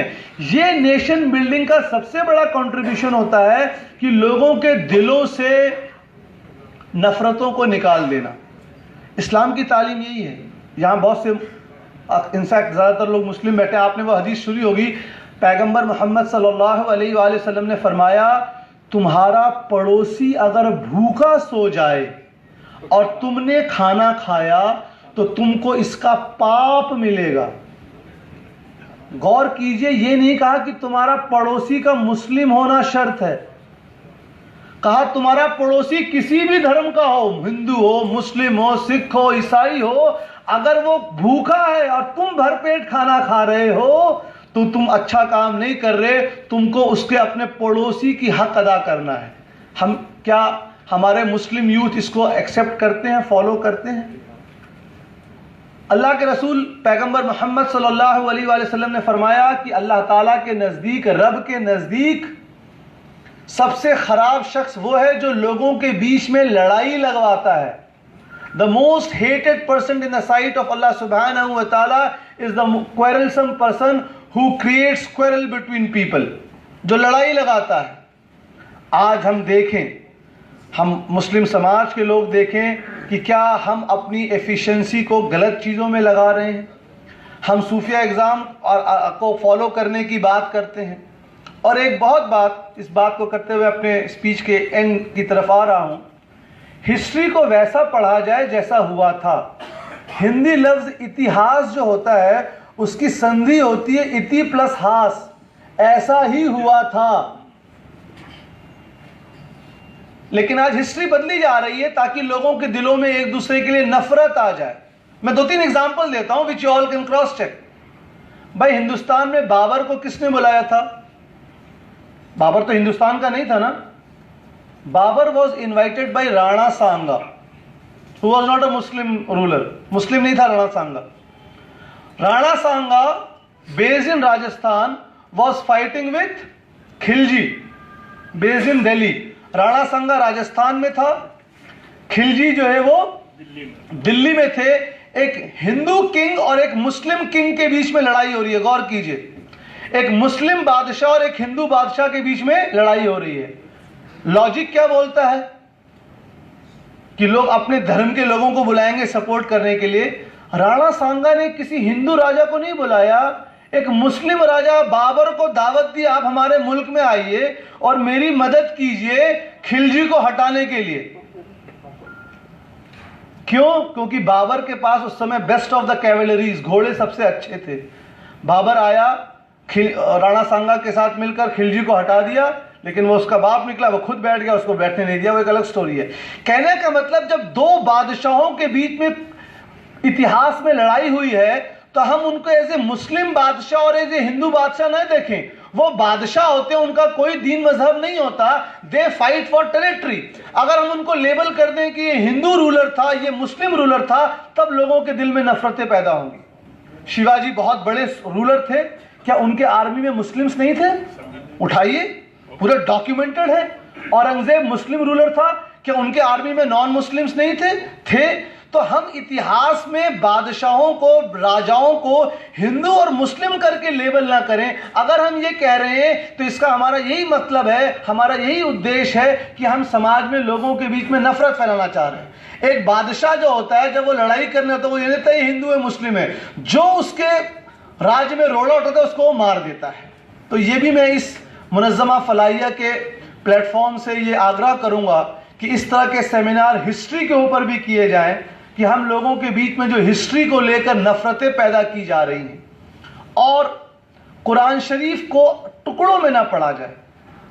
कुरान शरीफ का चैप्टर नंबर 9 सूरह तौबा में एक आयत का मफहूम है, और तुम जब उनसे मिलो तो उन पर हमला करो और उनको मारो। अब इसको एक साहब ने ले लिया, देखिए भाई, कुरान मजीद में तो ये हुक्म है मुसलमानों को कि तुम नॉन मुस्लिमों को मारो। तो मैंने कहा भाई, इसके आगे और पीछे का आपने कॉन्टेक्स्ट देखा? क्योंकि उनका नॉलेज क्या है? Ultimate sources TV discussion. आगे का क्या है?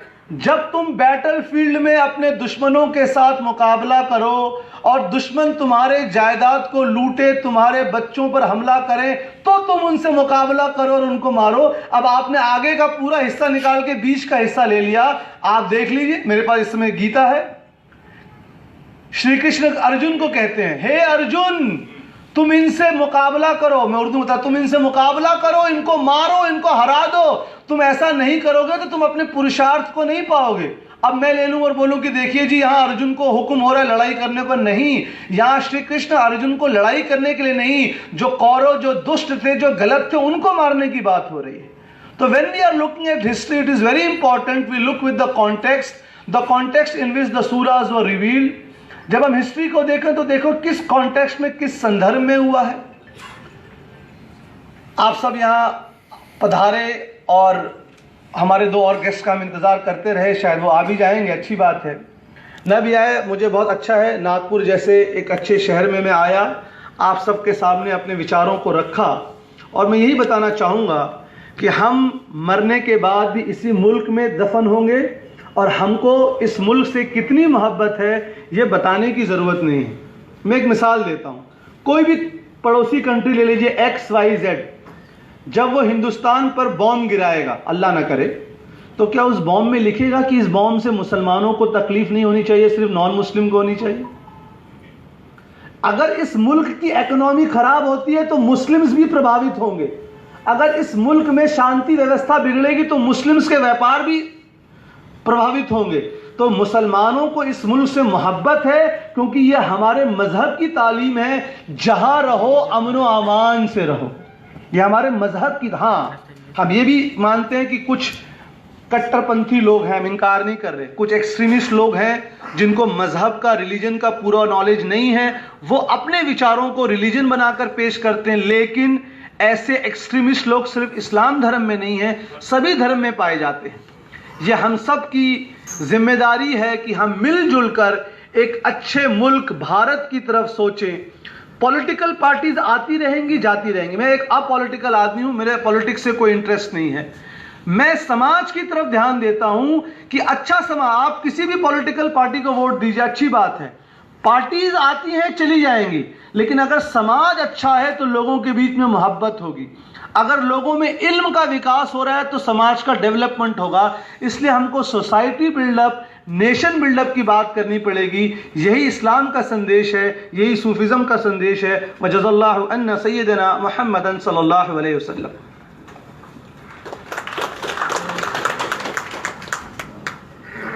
शुक्रिया हजरत।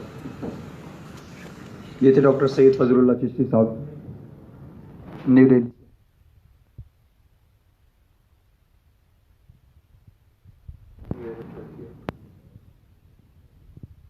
ऑनरेबल चीफ मिनिस्टर और honourable union minister for transport पहुंचने ही वाले हैं,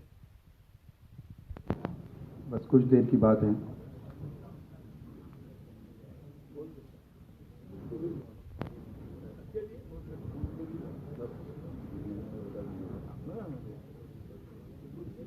का सेलिब्रेट किया जा रहा है नागपुर शहर में, जिसका कि मेन इवेंट वहाँ भी शुरू है KDK कॉलेज ग्राउंड के पास में, सेंट जेवियर स्कूल के पास नागपुर में, जिसमें इंटरनेशनल स्कॉलर्स भी आ रहे हैं। कल महिलाओं का सम्मेलन वहाँ हुआ और आज और कल वहाँ पे काफ़ी बड़ी तादाद में लोग मौजूद हैं और उसी से रिलेटेड एक सेमिनार है और सभी अतिथियों का हम तहे दिल से स्वागत करते हैं। और फेलिसिटेशन के लिए honourable Shri union transport minister साहब श्री नितिन गडकरी जी के फेलिसिटेशन के लिए जनाब अफजल भाई मिट्टा को मैं दावत देता हूं कि आए और मिनिस्टर साहब का इस्तकबाल करें। और honourable chief minister of Maharashtra Shri Devendra Fadnavis ji के इस्तकबाल के लिए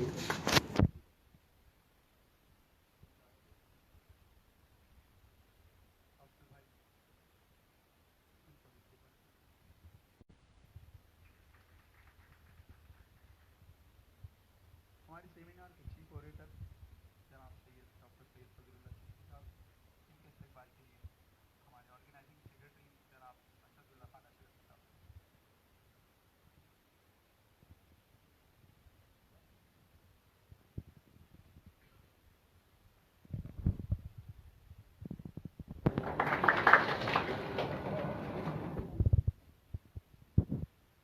मुनज़्ज़मा फलाहिया के एक ब्रीफ इंट्रोडक्शन के लिए मैं दावत दूंगा जनाब अहमद शरीफ खान साहब को, वाइस प्रेसिडेंट मुनज़्ज़मा फलाहिया युवा।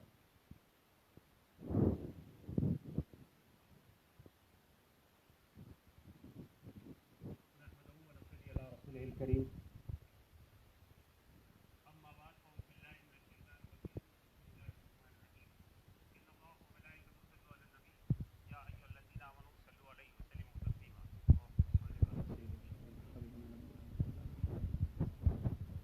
मौजूद फाउंडर पलारस foundation, renowned Islamic scholar doctor Fazlullah Chishti Sahab, आदरणीय ऑनरेबल मिनिस्टर श्री नितिन गडकरी साहब, आदरणीय चीफ मिनिस्टर देवेंद्र फडणवीस साहब, आपका मुनज़्ज़मा फलाहिया की जानिब से तहे दिल से इस्तकबाल करता हूँ। मुनज़्ज़मा फलाहिया एक ऑर्गेनाइजेशन है जिसका के ऑब्जेक्टिव्स और एक social, academic, religious, welfare organisation है जिसके ऑब्जेक्टिव्स जो हमारे कॉन्स्टिट्यूशन और बायलॉज में है वो health, environment, peace and harmony और सूफीज़म है।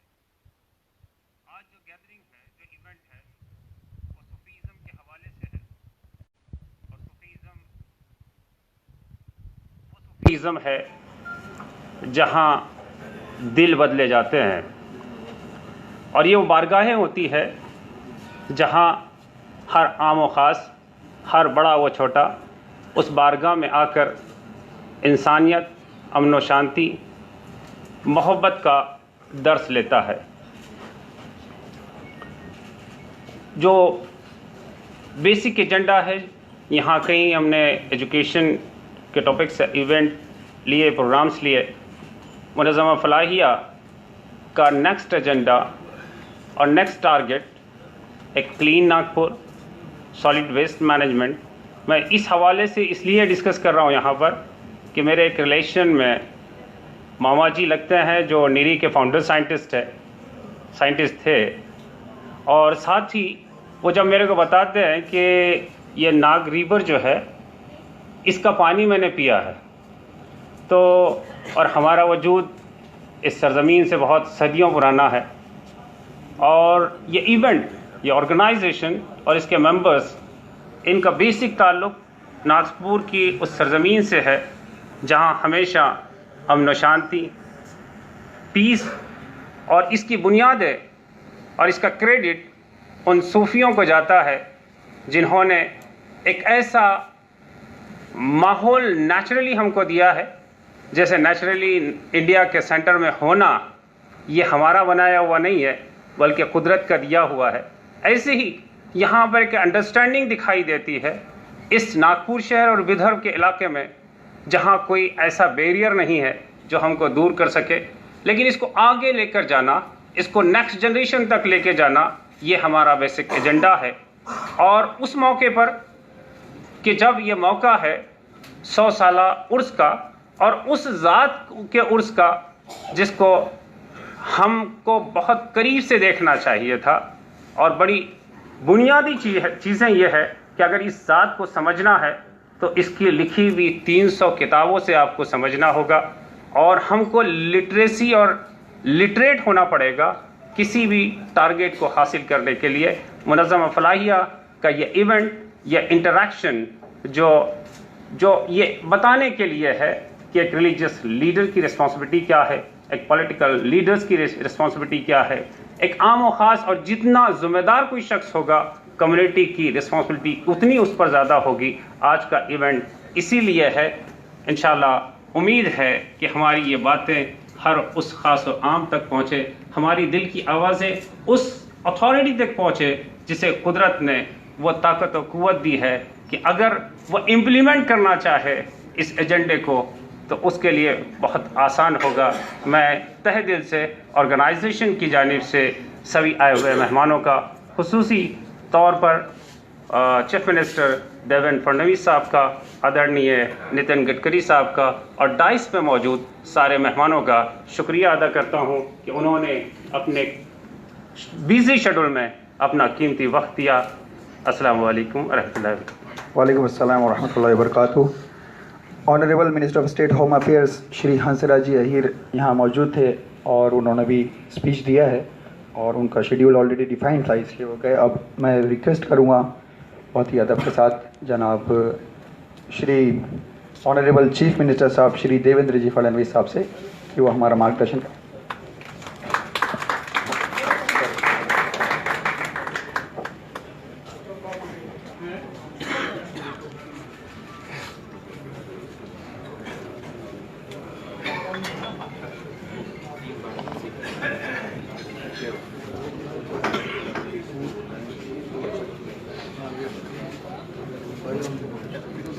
आज के इस 100वें उर्स पर आयोजित कार्यक्रम में मंच पर उपस्थित हमारे मार्गदर्शक और नेता आदरणीय नितिन गडकरी जी, आदरणीय डॉक्टर सैयद फरुल्ला चिश्ती जी, आदरणीय सारिक शेख जी, आदरणीय अहमद शरीफ खान जी, मंचासीन सभी महानुभाव, यहाँ पर उपस्थित सभी भाइयों, मैं सबसे पहले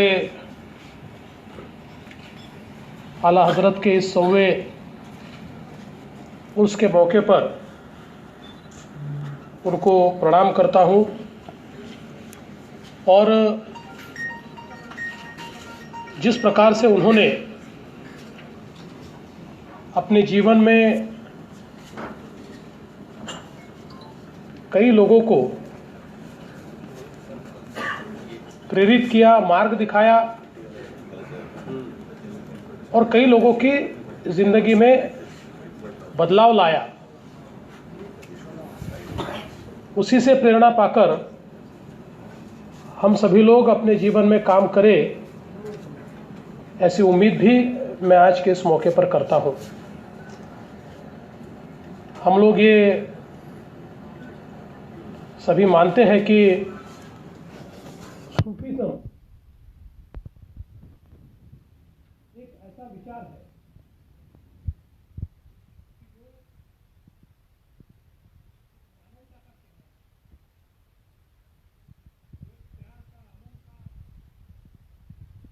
इस प्रकार का एक विचार है कि जिसने इस देश में धर्मों को, विचारों को, व्यवहारों को, संस्कृतियों को एक साथ लाने का काम किया और एक इस प्रकार की परंपरा को तैयार किया कि जिस परंपरा ने इस देश में एक बड़े ही प्यार की, अमन की बुनियाद रखी। और मैं ऐसा मानता हूं कि आज के इस मौके पर इसी बुनियाद को लेकर आगे जाना हम सभी की जिम्मेदारी, और हम लोग, मुझे ऐसा लगता है कि निश्चित रूप से उसी विचारों को आगे ले जाने के लिए आज यहाँ पर एकत्रित हुए हैं। आला हजरत के बारे में जब मैं पढ़ रहा था तो उनका व्यक्तिमत्व एक बड़ा ही, जिसको हम करिश्मेटिक कहते हैं, इस प्रकार का व्यक्तित्व है। उनके सारे कामों को अगर हम देखें, उनके विचारों को, व्यवहारों को देखें, उनके ज्ञान को देखें, तो एक व्यक्ति में इतना ज्ञान कैसे हो सकता है, ये हमको आश्चर्य लगता है। और कई बार हम लोग यूनिवर्सिटी से डिग्री लेते हैं, लेकिन कुछ लोग ऐसे होते हैं कि जो बिना पढ़े स्वयं एक यूनिवर्सिटी बन जाती है। और उसी प्रकार से अगर हम आला हजरत का व्यक्तिमत्व देखें तो अपने आप में वे एक यूनिवर्सिटी थे, एक ज्ञान का, नॉलेज का केंद्र थे। और चाहे वो शास्त्र हो, गणित हो, हर चीज में जिस प्रकार का ज्ञान उन्होंने पहुंचाने का प्रयास किया, और ये सब करते समय जिस प्रकार से उन्होंने लोगों को जोड़ा, मुझे ऐसा लगता है कि हम अल्लाह कहे, ईश्वर कहे, जो भी ये शक्ति है, ये शक्ति हमको जीने की एक प्रेरणा देती है, एक ताकत देती है। और उस ताकत को सकारात्मकता के साथ जोड़ना, यही सूफीज़्म ने हमेशा किया है और यही आला हजरत ने भी हमको सिखाया है।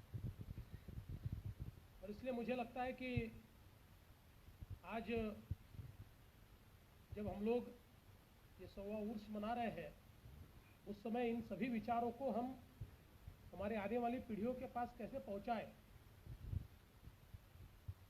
ख्वाजा मोनुद्दीन चिश्ती, जिनको हम सभी लोग मानते हैं और इस देश का चाहे हिंदू हो चाहे मुसलमान हो अपने जीवन में अजमेर शरीफ जाना चाहता है। और उन्होंने बड़ी अच्छी बात हम सबको कही कि सही दुआ तो वो दुआ है कि जिस दुआ में हम गरीब के लिए दुआ करें, जिस दुआ में हम गरीब का विचार करें। और मुझे लगता है कि आज समाज में जो लोग पीछे हैं, जो वंचित हैं, ऐसे लोगों का विचार करते हुए जब हम लोग आगे बढ़ेंगे, सबको साथ में लेकर जब हम लोग आगे बढ़ेंगे, तभी चाहे वो समाज हो चाहे देश हो वो आगे बढ़ पाएगा। और मुझे बड़ी खुशी है कि आज यहाँ हम लोगों ने, चाहे वो शिक्षा का विषय हो या जिसका उल्लेख हुआ क्लीन इंडिया, क्लीन नागपुर, ये सारे विषयों के ऊपर समाज को संगठित करने का प्रयास हम लोग यहाँ पर कर रहे हैं। मुझे बताते हुए खुशी होती है कि महाराष्ट्र की सरकार ने भी हमारे अल्पसंख्यक समुदाय के लिए बहुत अच्छे निर्णय लिए। मैं बताना चाहता हूँ कि महाराष्ट्र में अगर हम देखें तो 2014 तक हमने हमारे अल्पसंख्यक समुदाय के लिए 5 हॉस्टल तैयार किए थे। 2014 से 2018 तक हमने 17 हॉस्टल तैयार किए और 10 हॉस्टल और हम तैयार कर रहे हैं, क्योंकि जब तक शिक्षा की व्यवस्था नहीं होगी तब तक हमारे बच्चे पढ़ नहीं पाएंगे। इतना ही नहीं, तो मैं ये भी कहना चाहता हूँ कि पहले सालाना हम लोग जो स्कॉलरशिप हमारे अल्पसंख्यक विभाग की ओर से देते थे वो करीब 56 करोड़ रुपया थी। पिछले 4 सालों में हमने हर साल 100 करोड़ रुपए की स्कॉलरशिप, उसको करीब करीब दुगना हमने किया है। और उसके साथ साथ पहली बार उच्च और तंत्र शिक्षा में हम लोगों ने अल्पसंख्यक समुदाय को समाविष्ट करते हुए किसी भी प्राइवेट कॉलेज में भी अगर दाखिला मिलता है तो 605 कोर्सेस में हम लोग प्राइवेट कॉलेज की भी 50% फीस ये सरकार की ओर से देते हैं। और इसमें भी बहुत बड़े पैमाने पर हमारे बच्चों को आज सहूलियत मिल रही है। इतना ही नहीं तो अलग अलग प्रकार के हुनर के जो कोर्सेस हैं उसमें भी एक बहुत बड़ा काम सरकार के माध्यम से हमने करने का प्रयास किया है। और मैं ऐसा मानता हूं कि हमारे विशेष रूप से शैक्षिक रूप से जो हमारे भाई पिछड़े हैं उनको जब तक हम आगे नहीं लाएंगे तब तक हम समाज की जो अवस्था है उसको सुधार नहीं पाएंगे। और इसलिए इसके ऊपर सरकार की ओर से भी हम लोग बहुत प्रयास कर रहे हैं। और मैं आप सभी को, क्योंकि मैं देख रहा हूं कि यहाँ पर समाज के सारे प्रमुख लोग मुझे मौजूद दिखते हैं, तो आप लोगों को भी मैं अपील करना चाहता हूं कि आपकी ओर से भी हमको आप सजेशंस दीजिए किस प्रकार से हम कार्यक्रमों को कार्यान्वित करें, किस प्रकार से योजनाओं को हम लोगों तक पहुंचाएं, ताकि ये जो विषय यहाँ पर है उस विषय को, और विशेष रूप से आला हजरत ने जो ज्ञान का भंडार हमको दिया है उसी ज्ञान के भंडार से उत्प्रोत ऐसा समाज तैयार करने के लिए हम लोग किस प्रकार से काम कर पाए। महाराष्ट्र सरकार इसमें अगुवाई करेगी और आपके साथ में कंधे से कंधा मिलाकर निश्चित रूप से ये काम करेंगी। इतना ही मैं आज के मौके पर कहता हूँ। और आपने इस कार्यक्रम में मुझे बुलाया, इसलिए आपका बहुत बहुत आभार व्यक्त करते हुए अपने शब्दों को विराम देता हूँ। बहुत शुक्रिया सर।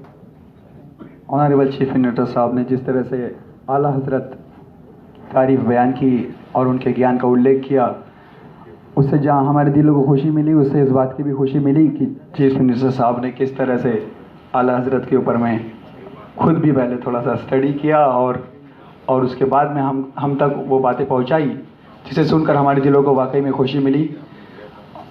और अब मैं रिक्वेस्ट करूँगा union transport minister honourable Shri Nitin ji Gadkari Sahab से कि वो आए और हमारा मार्गदर्शन करें।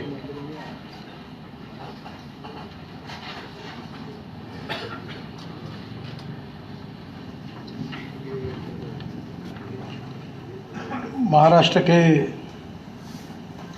लोकप्रिय मुख्यमंत्री आदरणीय देवेंद्र फडणवीस जी,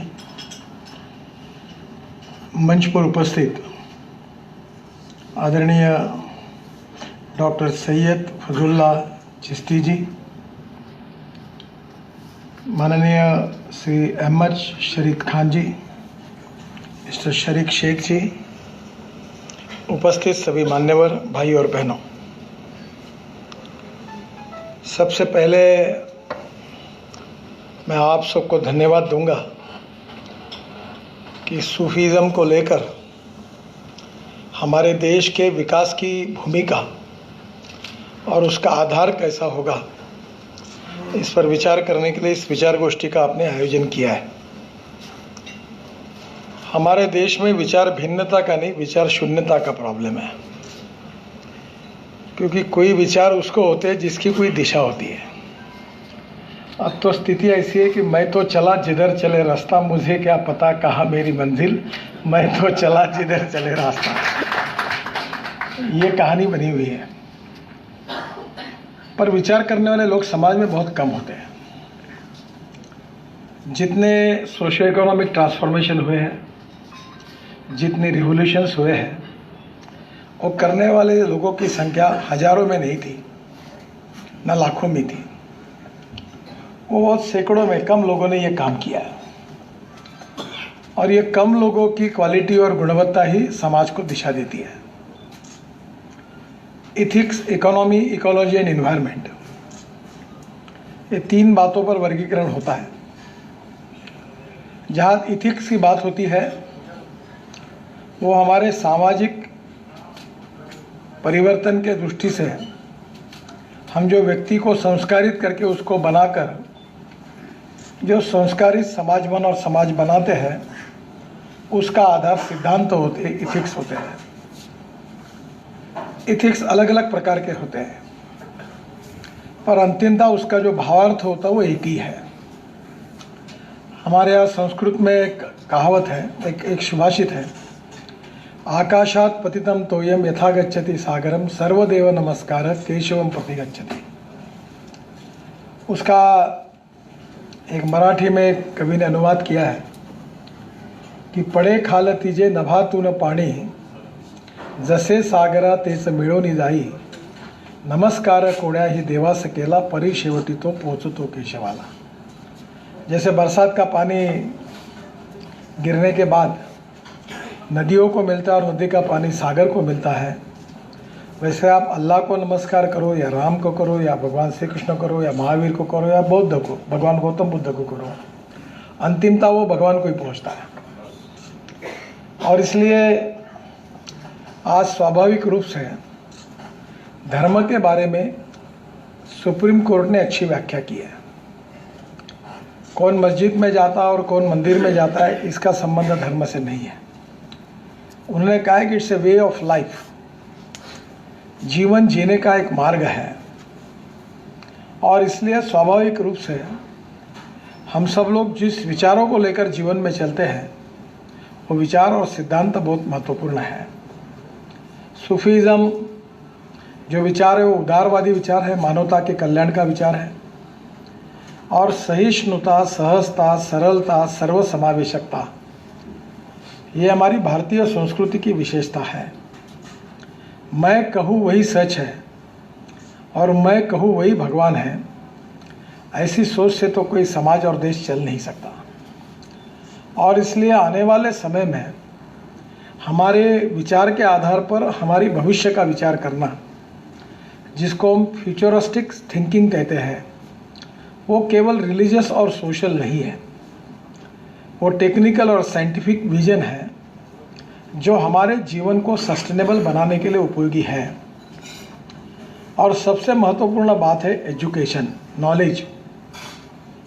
और मैं बार बार इसका जिक्र करता हूँ कि नॉलेज के नज़दीक पहुँचना ही हर समाज के लिए बहुत आवश्यक है।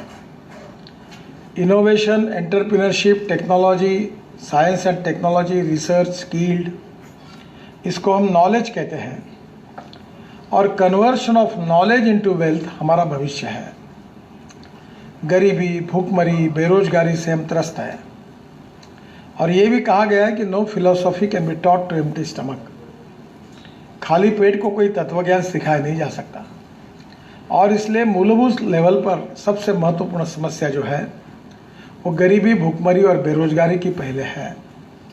जब गरीबी, भूखमरी और बेरोजगारी से मुक्ति मिलेगी तब उस समाज को संस्कारित करके विचारों के आधार पर समृद्ध संपन्न बनाना, ये उसकी दूसरी सेकंड बात हो सकती है।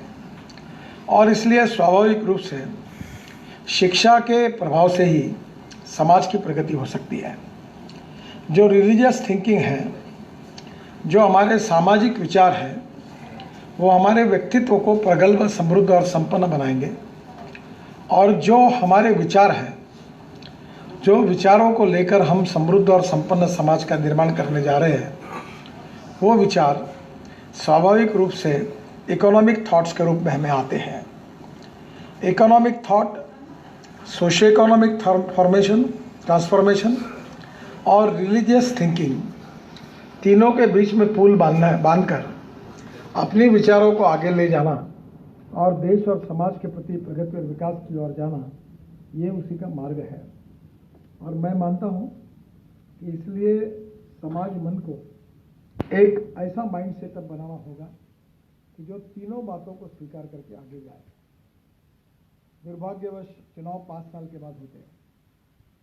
चुनावी पार्टियां और नेता लोगों को वोट के रूप में मानते हैं और इसलिए स्वाभाविक रूप से ये संभव नहीं होता कि राजनीति में इसका मूलगामी चिंतन हो, क्योंकि फिलोसोफर ने कहा है कि every politician thinks about his next election and every socio economic transformer thinks from century to century. जिन लोगों ने देश का और समाज का विचार किया है वो 100 साल का विचार करते हैं, और जिनको अगले चुनाव का विचार करना है वो 5 साल का विचार करते हैं। मुझे चुनाव लड़ना है तो मेरे को तो चिंता यही है कि मुझे कौन वोट देगा, कौन नहीं देगा, क्या करने से मिलेगा। ये स्वाभाविक भी है, पर इसलिए हम देखने वाले नज़रों में ये देखें कि जो टाइम बिंग कौन सा है और लॉन्ग टर्म कौन सा है, मिड टर्म कौन सा है, शॉर्ट टर्म कौन सा है। कभी कभी बहुत तबीयत बिगड़ जाती है तो सलाइन लगाए जाते हैं, पर तबीयत बिगड़ने पर हर बार सलाइन नहीं लगाया जाता, हर बार इंजेक्शन नहीं दिया जाता। पहले गोली दी जाती है, गोली से काम नहीं जमा तो इंजेक्शन दिया जाता है, इंजेक्शन से काम नहीं जमा तो सलाइन लगाया जाता है। वैसे ही हमको हर बात में स्टेप वाइज सोचना होगा, और ये सोचने के लिए समाज में वैचारिक प्रगल्भता चाहिए। और मैं मानता हूँ कि जो आप जैसे बुद्धिजीवी हैं, जो समाज के प्रति सोचते हैं, उन लोगों की जिम्मेदारी ज़्यादा है, क्योंकि समाज में अगर जो अनपढ़ है, अज्ञानी है, जहाँ अंधश्रद्धा है, जहाँ ज्ञान, विज्ञान, तंत्रविज्ञान का प्रकाश नहीं पहुँचा है, ऐसे लोगों को जगाना और उनको सही विचारों के आधार पर सही विचारों की दिशा में ले जाना, ये पढ़े लिखे अच्छे लोगों का काम है। चाणक्य ने अपने जीवन में एक बहुत अच्छी बात कही है। उसने कहा कि इस समाज में जो दुष्ट लोग हैं, जो दुष्कृत्य करने वाले लोग हैं, वो समाज का बुरा करने वाले लोग हैं। इनसे भी ज़्यादा जो अच्छे लोग हैं, जो बुराई को समझने के बाद भी शांति रखने का काम करते हैं, वो समाज की दुर्दशा के लिए दुष्ट लोगों से भी ज़्यादा जिम्मेदार है।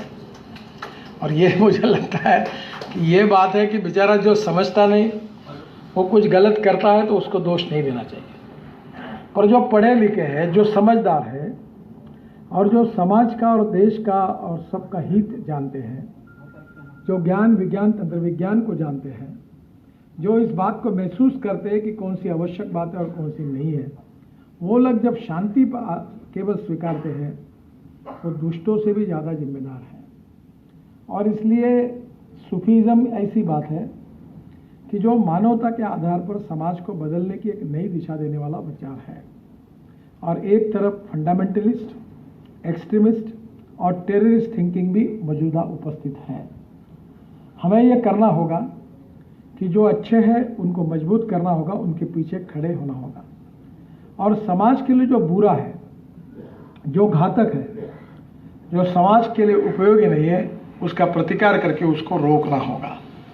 और जब अच्छाई का प्रभाव पड़ेगा, समाज की कोई लड़ाई दो व्यक्तियों के बीच में नहीं, दो जातियों और दो धर्मों के बीच में नहीं है। समाज की और देश की लड़ाई दो प्रवृत्ति के बीच में है, एक अच्छाई है और दूसरी बुराई है।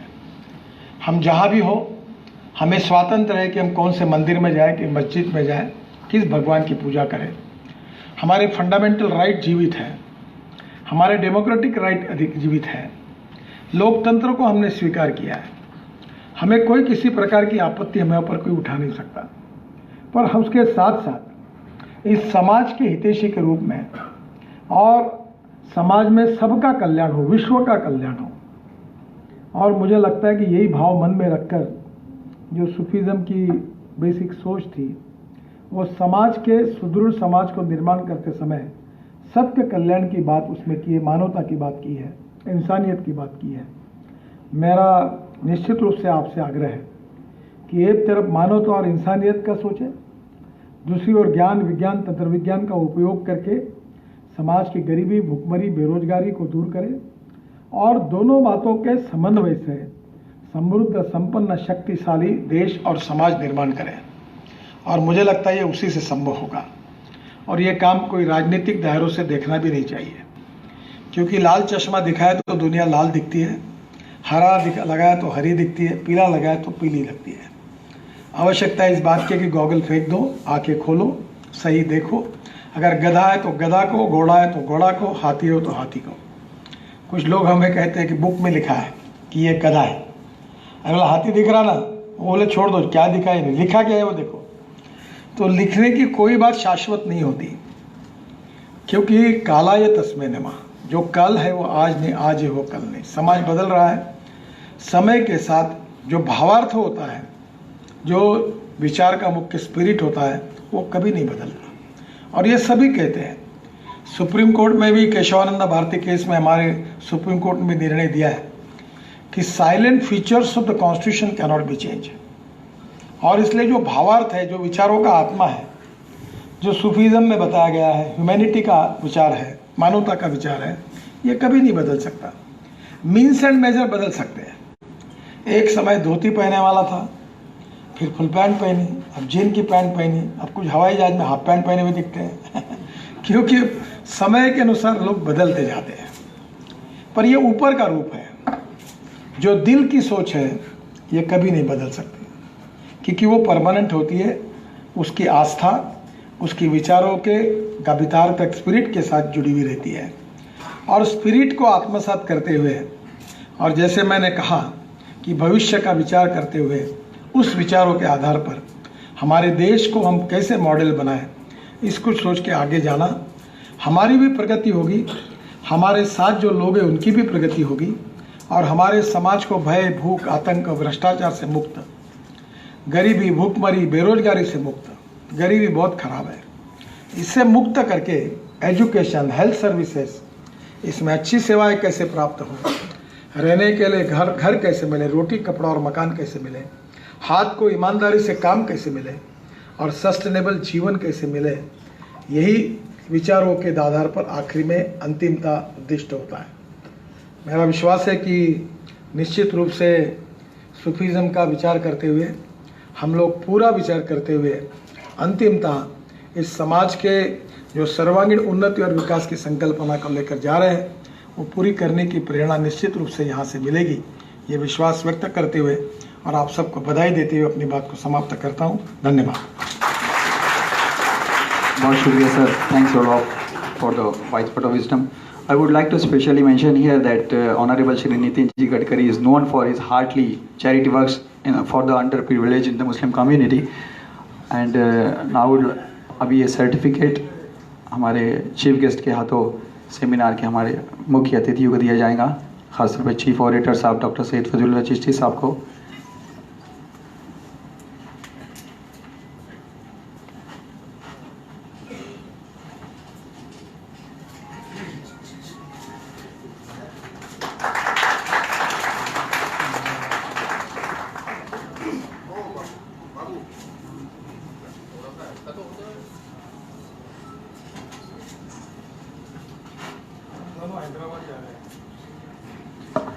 और अब कार्यक्रम का समापन होने जा रहा है, जिसके लिए मैं वोट ऑफ थैंक्स के लिए डॉक्टर सैयद फजलुल्लाह चिश्ती साहब से रिक्वेस्ट करूंगा। उसके बाद कार्यक्रम का समापन होगा। सैयद साहब please.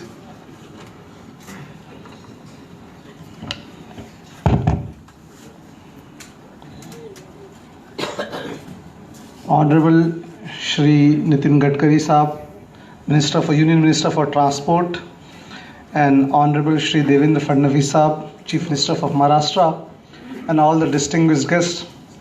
It gives me an immense pleasure to come here and deliver vote of thanks. मैं दिल से बहुत ही आप सबका शुक्रिया अदा करना चाहता हूँ कि नागपुर शहर में एक अच्छी शुरुआत हुई है और पीस और स्पिरिचुअलिटी और सूफिज़म को हम नागपुर को सेंटर बनाकर इंशाअल्लाह पूरे इंडिया में इस मैसेज को आम करने की कोशिश करेंगे इंशाअल्लाह। देवेंद्र फडणवीस साहब और नितिन गडकरी साहब के स्पीच में एक चीज़ बहुत कॉमन थी, एजुकेशन के ऊपर, और ये बहुत ही अच्छी बात है।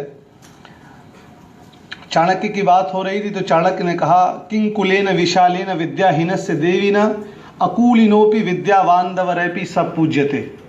दूसरी जगह कहा विद्या ददाति विनयम विनयम ददाति पात्रताम पात्रता धर्मापनोति धरा धर्मम ततः सुखम। कि कोई शख्स, कोई इंसान, कोई व्यक्ति कितने भी नीची जात में पैदा हुआ हो और कोई शख्स कितनी ऊंची जाति में पैदा हुआ हो, इसमें कोई फ़र्क नहीं होगा जब तक उनके पास शिक्षा ना आ जाए। शिक्षा आने से, ज्ञान आने से ही इंसान तरक्की करता है। बहुत खुशी हुई है जानकर कि महाराष्ट्र स्टेट से माइनॉरिटीज़ के लिए बहुत डेवलपमेंट का काम हो रहा है। हमारे पास एक स्टैटिस्टिक्स है, वो बस बताऊंगा। It has been proven that if you invest 1% in quality education, 3% of the GDP increases. ये स्टैटिस्टिक्स है। अगर आप शिक्षा में 1% पैसा लगाते हैं तो लोगों की काबिलियत, सलाहियत, लोगों की क्वालिफिकेशन बढ़ जाती है, तो उससे देश का 3% GDP डेवलप होता है। तो हम अगर अपने इस देश भारत को डेवलप करना चाहते हैं तो हम चाहते हैं यहाँ के सारे लोगों को एजुकेशन मिले। वो जब एजुकेशन मिलेगी तो वो इस देश के GDP में कंट्रीब्यूट होगा और इंशाअल्लाह ताला एक अमन वाला, शांति वाला ये मुल्क बनेगा। मैं अपनी तरफ से हमारे तमाम मुख्य अतिथिगणों का, तमाम हमारे गेस्ट का और मुनज़्ज़मा फलाहिया के जितने वॉलंटियर्स थे, सबका शुक्रिया अदा करता हूँ, इस उम्मीद के साथ कि इंशाअल्लाह ताला आने वाले दिनों में हम इस तरह के सेमिनार्स करते रहेंगे, क्योंकि ignorance is the greatest hindrance between people coming together. एक दूसरे को जो न जानना, एक दूसरे के बारे में गलत विचार धारण करना, यही कटुता पैदा करता है, यही मिथ्य पैदा करता है। हम एक साथ अगर बैठेंगे, एक दूसरे के विचारों को जानेंगे, तो मेरा मानना है कि एक अच्छा विश्व और एक अच्छा भारत का निर्माण होगा। वजज़ल्लाहु अन्ना सय्यदना मुहम्मदन सल्लल्लाहु अलैहि वसल्लम। अस्सलामु अलैकुम।